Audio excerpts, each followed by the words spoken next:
Before there were refrigerators and freezers, people would depend on ice to keep their food from spoiling. Welcome to Junior Historians. I'm Darcy from the St. Charles Public Library, and joining me is Lindsay Judd, the director of the St. Charles History Museum. Today, the Junior Historians are exploring the history of ice harvesting in St. Charles. Lindsay, I know before the 1920s, people didn't have refrigerators and freezers. How did they keep their food from spoiling? Well, they used the only option available, ice. Awesome. Where would that ice come from? Right here on the Fox River. Wait, did they cut it up like they do in Frozen? They did. All the same tools and a bunch of men and horses got the job done, only right here in St. Charles and not on a faraway mountain. When would ice harvesting begin each year? It would typically start in January, but as long as the ice was at least a foot thick, they could start the cutting process, though 16 inches of ice was preferred. It all really depended on the weather. Most people whose ice was gone from the previous year hoped for cold winters so they could have more ice for the coming year. On warmer years, ice would be harvested when the ice was only 6 inches thick. Can you tell us about what the ice harvesting process entailed? Absolutely. First, the ice would need to be swept clean of snow and debris, such as leaves, grass, and dirt. Then they would measure out squares roughly a foot across on the surface of the ice. Horses were then used to plow along the lines to cut grooves in the ice. Each of the plowed lines would be cut to an 8-inch depth with a saw before the men could use their picks to break the squares apart. Once a block of ice was free, it was sent down the river where it was caught and hauled to shore for delivery and storage. Wow. How did they strategize cutting the blocks of ice? Did they start at the bottom and work their way up? Actually, they would start in the middle of the river and work their way towards the banks. This would create a channel in the ice to allow the remaining blocks to flow down the river while keeping the harvesters safe from falling in the river. The ice they were working on was still connected to the riverbank. Ice harvesting sounds like a lot of hard work. It was. The blocks of ice could weigh as much as 200 pounds. Horses were needed to help pull the blocks of ice from the river, though special ramps were made to help guide the blocks up to the bank. What happened to the ice once it was out of the river? Most of what St. Charles harvested in ice was stored in long, low wooden houses stationed along the river. The ice would be delivered throughout the year to the hospital, residents, restaurants, grocery stores, meat markets, and pubs. How could they use the ice all year long? Didn't it melt? Because the blocks of ice were so big, they would melt slowly, especially when they were packed very tightly together with sawdust. The sawdust worked as a layer of insulation from the hot summer weather. How long would the ice blocks last? They could be kept like this for up to 2 years. Though when the ice was delivered to the residents of St. Charles, small chunks would be chipped off the larger block for use in ice boxes to keep perishable food items cold. These smaller chunks would melt much faster and would need to be replaced regularly. So when did we stop harvesting ice from the Fox River? Around 1908, the Fox River was becoming more contaminated from raw sewage and other harmful materials being dumped into or near the river farther north, and the water was no longer safe to use. Ugh.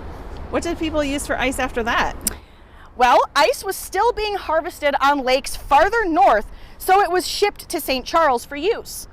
In the 1920s, when the refrigerator was invented, people would continue using ice until they could afford the large appliance for their homes. Wow.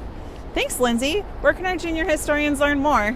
For more information about the history of St. Charles, click the link in the description below to explore the St. Charles History Museum. Awesome. Thank you. Now join us as we go back to the St. Charles History Museum and we head inside to explore and then do a demonstration on icy fruit pops.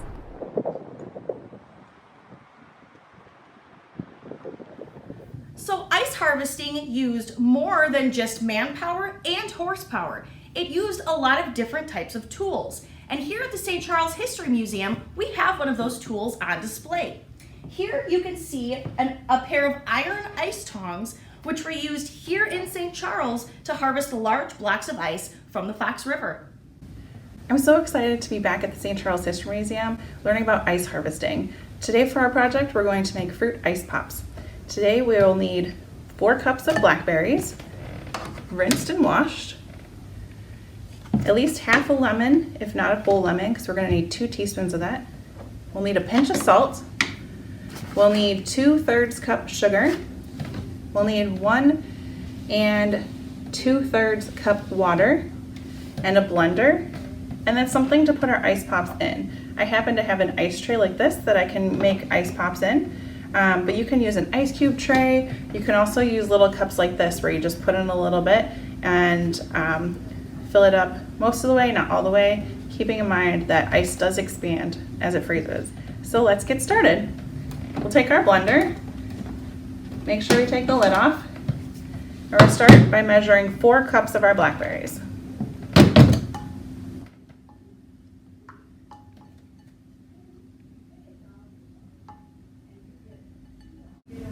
1,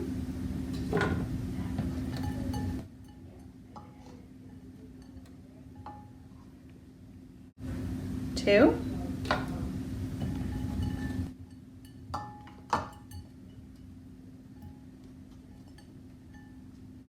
3,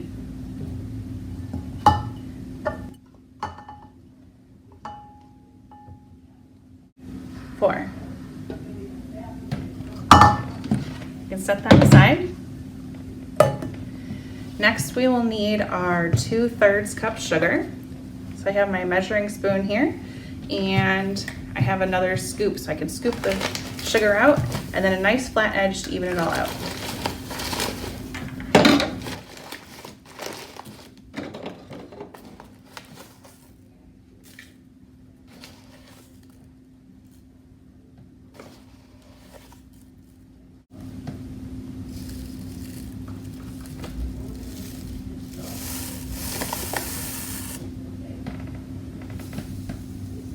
Since I have a 1/3 scoop, I need to do 2.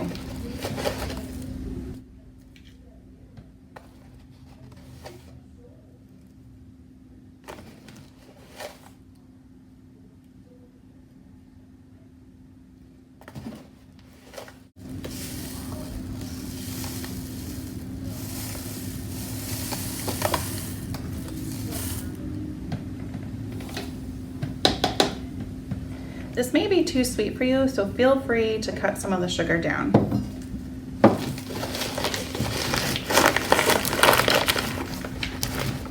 Next we'll need our 1 2/3 cup water. Make sure when you're pouring it, you're down even so you can make sure it's at the right level.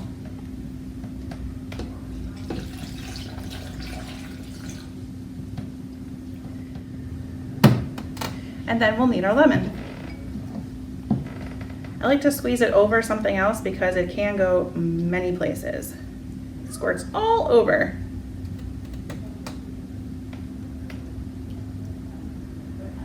We need 2 teaspoons. There's 1. If it's easier, you can also just squeeze your lemon into the bowl and then scoop out the amount that you need. It also helps you avoid any seeds.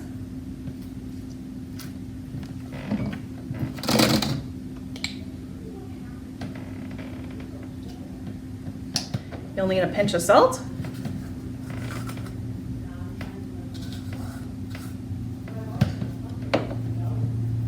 And we put our lid on and we blend.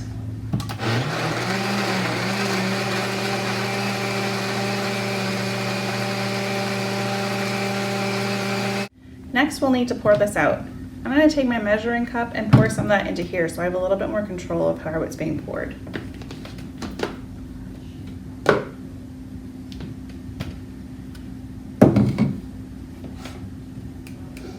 It smells really good.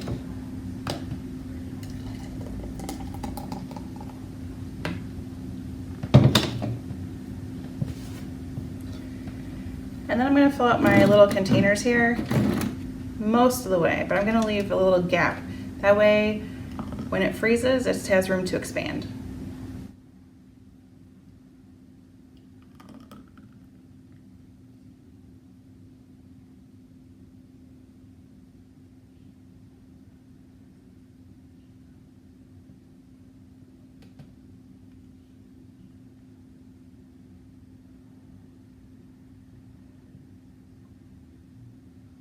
Now this will have seeds in it, but that's okay. Make sure you have some sort of lid with a stick. If you don't have popsicle makers like this, you can put a layer of foil over it and put a popsicle stick inside it, well, just a little one you pick up at the craft store, and poke a hole right through the middle so it holds it steady. Otherwise, you can put these in the freezer for about an hour or so until they start to get slushy, and then put a stick in it to hold it upright. I'm going to put these lids on, and then we'll go stick these in the freezer for at least 5 hours, and then they will be ready for us to eat.